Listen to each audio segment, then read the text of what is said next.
नमस्कार, मैं हूं पवन त्यागी। दिल्ली से इस समय बड़ी खबर आई है और खबर यह है कि दिल्ली के मुख्यमंत्री अरविंद केजरीवाल को सीबीआई एक बार फिर से सम्मन भेजने की तैयारी कर रही है। इस बार अरविंद केजरीवाल जी के साथ साथ पूर्व दिल्ली के एलजी को भी सम्मन किया जा रहा है और उनको भी पूछताछ के लिए बुलाया जाएगा। पिछले कुछ घोटाले खुलासे के लिए ये सूत्रों के हवाले से खबर आ रही है। यानी अरविंद केजरीवाल जी की मुसीबतें अब बढ़ने जा रही हैं और सूत्रों की माने तो अरविंद केजरीवाल जी को इस बार सीबीआई गिरफ्तार करेगी। पिछली बार उनसे पूछताछ हुई थी और 9 घंटे की सीबीआई की पूछताछ में अरविंद केजरीवाल जी से उस समय आपको बता दूं 56 सवाल पूछे गए थे और उन 56 सवालों में अरविंद केजरीवाल जी को जो सवालों की लिस्ट दी गई थी जिसपे सवाल जवाब सीबीआई ने किए, सूत्रों की माने तो उसमें प्रमुख जो मुद्दा है जहां अरविंद केजरीवाल जी के खिलाफ पुख्ता सबूत हैं वो हैं मनीष सिसोदिया जी के सचिव जो आईएएस अधिकारी हैं सी अरविंद। और सी अरविंद जी ने लिखित में बाकायदा जज साहब के सामने अपना स्टेटमेंट दर्ज कराया धारा 164 के तहत और उन्होंने ये कहा कि अरविंद केजरीवाल जी के घर पर ही उन्हीं की उपस्थिति में जो पॉलिसी परिवर्तन हुआ शराब का, वो जो 5% से बढ़ाकर 12% कर दिया गया मौखिक आदेश के बाद, ये अरविंद केजरीवाल जी के घर पर हुआ, उन्हीं की उपस्थिति में हुआ और इसलिए इनके कहने पर हुआ। जो मंत्री जी थे, अब मंत्री जी तो जेल में है, पूर्व मंत्री हो गए अब तो वो, तो मनीष सिसोदिया जी इस मामले में पहले से ही जेल में है और मनीष सिसोदिया जी को आप देख रहे हैं कि कोर्ट से राहत नहीं मिलती है, बार बार उनकी बेल एप्लीकेशन रिजेक्ट हो जाती है क्योंकि जो ईडी है, ईडी के सूत्र के जो उनके पास जो सबूत हैं वो सब सबूतों के आधार पर उनकी बार बार बेल एप्लीकेशन इसलिए रिजेक्ट होती है क्योंकि ईडी के पास पूरी चैट है, व्हाट्सएप चैट, जिस चैट के जरिए ये पता लग रहा है कि 100 करोड़ की रिश्वत ली गई, 100 करोड़ रुपए दिए गए। जिन्होंने दिए हैं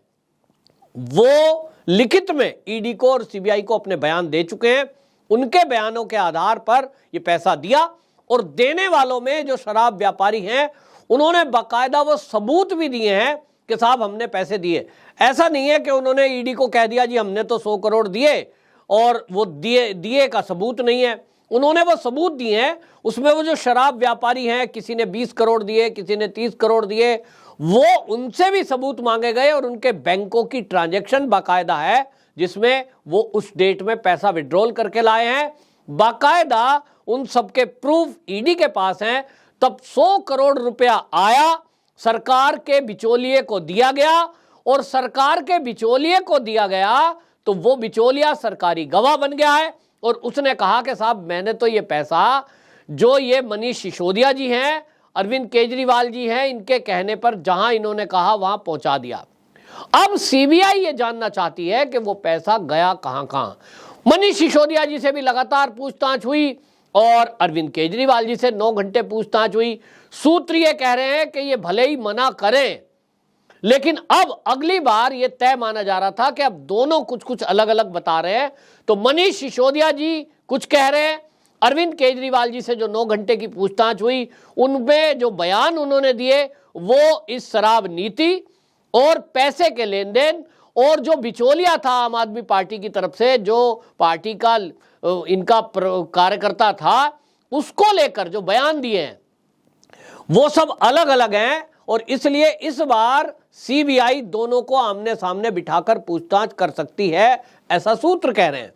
अब आमने सामने जब बिठाकर पूछताछ होती है कि भाई अभी आप कह रहे हो कि इसने किया, ये कह रहा है कि इसने किया, सीबीआई पूछ रही है पैसे कहां गए, मनीष सिसोदिया जी कहते हैं केजरीवाल जी को पता होगा, केजरीवाल जी कह देते हैं मनीष सिसोदिया जाने, मुझे तो पता ही नहीं नीति किसने बनाई कैसे बनाई, मैं तो भाई मुख्यमंत्री हूं, मेरे पास तो मंत्रालय है नहीं, मेरे घर में आए थे, मुझे तो ये भी नहीं पता क्या बात कर रहे थे, कहां बात थे, मेरे घर बहुत पब्लिक आती रहती है, मंत्री भी आते रहते हैं, बैठकर चर्चा करते हैं, ऐसा लग रहा है कि ऐसा कहा होगा। अब जब आमने सामने होंगे दोनों,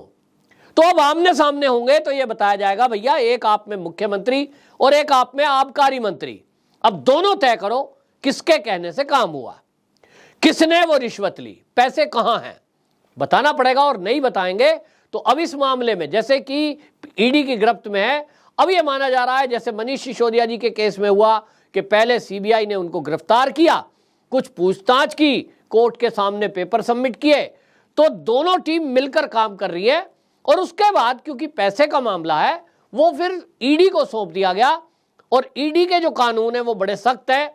संपत्ति भी जब्त होती है और सालों साल, 2 साल की सजा है लगभग, लेकिन जमानत नहीं होती है। अब ऐसे में पिछली बार ये कयास लगाए जा रहे थे कि सीबीआई इनको गिरफ्तार कर लेगी और आपने देखा था कि अरविंद केजरीवाल जी जाने के पहले सीबीआई दफ्तर के पहले एक प्रेस कॉन्फ्रेंस करते हैं, फिर उस प्रेस कॉन्फ्रेंस में बता के गए आज मुझे सीबीआई गिरफ्तार कर लेगी। और ये हमेशा का है कि चाहे मनीष सिसोदिया को बुलाया जाता था, किसी को बुला लो, ये कहेंगे जी आज हमें पक्का प्रूफ है कि गिरफ्तार कर लेंगे। हालांकि पूछताछ के लिए बात छोड़ दिया गया और उस छोड़ने का एक कारण है, जो सवाल जवाब हुए उन सवाल जवाबों पर पहले मौका दिया जाता है कि आपको हमने अवसर दिया, क्योंकि कोर्ट भी पूछती है कि भाई आपने पूछताछ के लिए बुलाया था तो आपने जब सवाल पूछे भाई टॉर्चर तो नहीं किया, पिस्टल तो कनपट्टी पे नहीं रख दी थी, मारपीट तो नहीं करी थी। और आपने देखा है कि संजय सिंह जो आम आदमी पार्टी के सांसद है वो तो इस तरह के आरोप लगा रहे थे,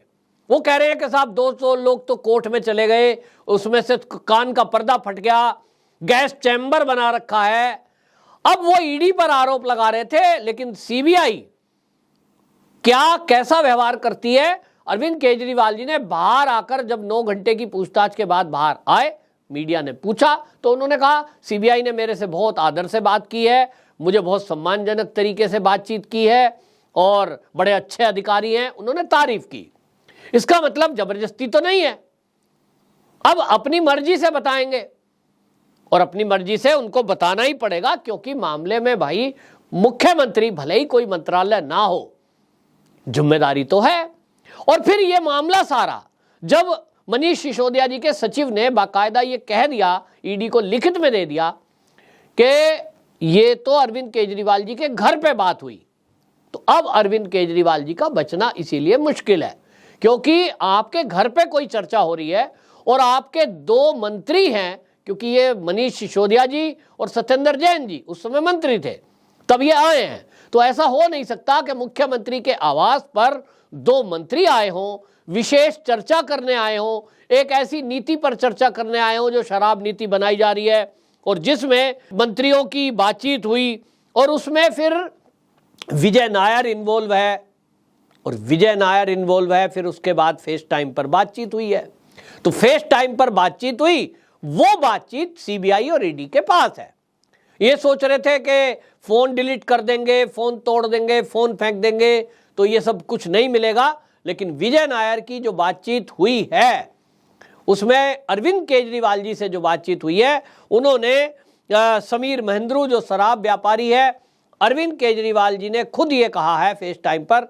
ये मेरा आदमी है और ये जो डील कर रहा है, जो ये कह रहा है वैसी डील कर लो। ये जो 2 बातें हैं, सीबीआई और ईडी के सूत्र यही कह रहे हैं कि एक तो फेस टाइम पे हुई बातचीत वो ईडी के और सीबीआई के दोनों के पास है,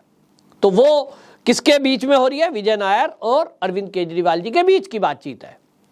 तो वो उनके पास उपलब्ध है, तो उसको कैसे मना कर सकते हैं। उन्होंने खुद कहा मेरा आदमी, समीर महेंद्रू ने कह दिया साहब हम क्या जाने विजय नायर कौन है, हम तो जानते थे मुख्यमंत्री जी को या मनीष सिसोदिया जी को, और इन्होंने कह दिया ये हमारा आदमी है, इससे डील कर लो।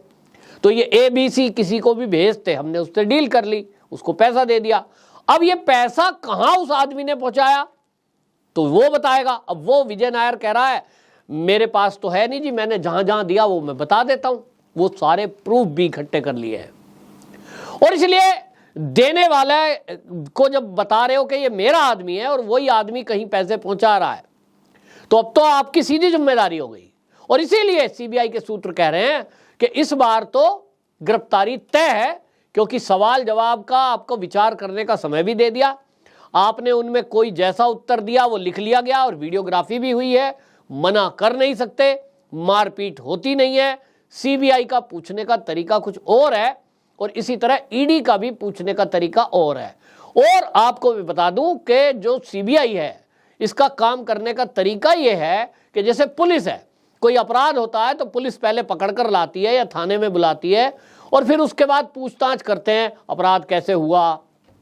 आपने क्या किया। सीबीआई का मामला अलग है। सीबीआई पहले पूरा होमवर्क करती है, पहले पूरे तथ्य और सबूत जुटाती है। सारी जानकारी होने के बाद केवल आपको वो जो सवाल दिए जाते हैं वो ये कहती है कि आपको जो हम सवाल पूछ रहे हैं, जो आपके ऊपर आरोप लगा है, अब आप सिद्ध करो कि मैं दोषी नहीं हूं। यानी हमारे पास तो सबूत है, आपको यह सिद्ध करना है कि ये सबूत झूठे हैं। अब कोई कहे फ्रॉड है, फर्जी है, झूठे हैं, ऐसे नहीं चलेगा। उसके प्रूफ हैं, आपकी बातचीत का टेप है, ये पकड़िए, ये आप ही की आवाज है ना। अब आप अपनी आवाज को कहेंगे ना मेरी आवाज नहीं है, तो फोरेंसिक लैब में जाएगा, अगला काम है। वो करा चुके, वो पहले ही करा चुके, ये होमवर्क पहले हो चुका और इसलिए वो करा चुके। आप मना ही नहीं कर सकते, ये रही फोरेंसिक रिपोर्ट हमारे पास, आप ही की आवाज है। आप कहोगे साहब पैसे मैंने लिए नहीं, अब वो कहेंगे ये हमारे पास फला जिसको देके आया ये बंदा आपका, जिसने रिसीव किए और कहां खर्च किए, ये गोवा के चुनाव में खर्च हुए, गुजरात के चुनाव में खर्च हुए, जहां जहां हुए वो हमारे पास डाटा है। बताइए ये आपका आदमी है कि नहीं। अब पार्टी के किसी पदाधिकारी को, किसी एजेंसी को आपने हायर किया, कैसे मना कर दोगे? तो मना नहीं हो सकता और इसीलिए सूत्र कह रहे हैं गिरफ्तारी तय है। इसमें पूर्व एलजी को भी सम्मन हो सकता है, ऐसा सूत्र कह रहे हैं। और इसका मतलब है कि वो सबूत भी जुटाए जाएंगे जो उस कार्यकाल में हुए, बातचीत हुई, और वो सारा मामला अब जो है हाई लेवल पर आ गया है। इस मामले में बचना मुश्किल है। वंदे मातरम।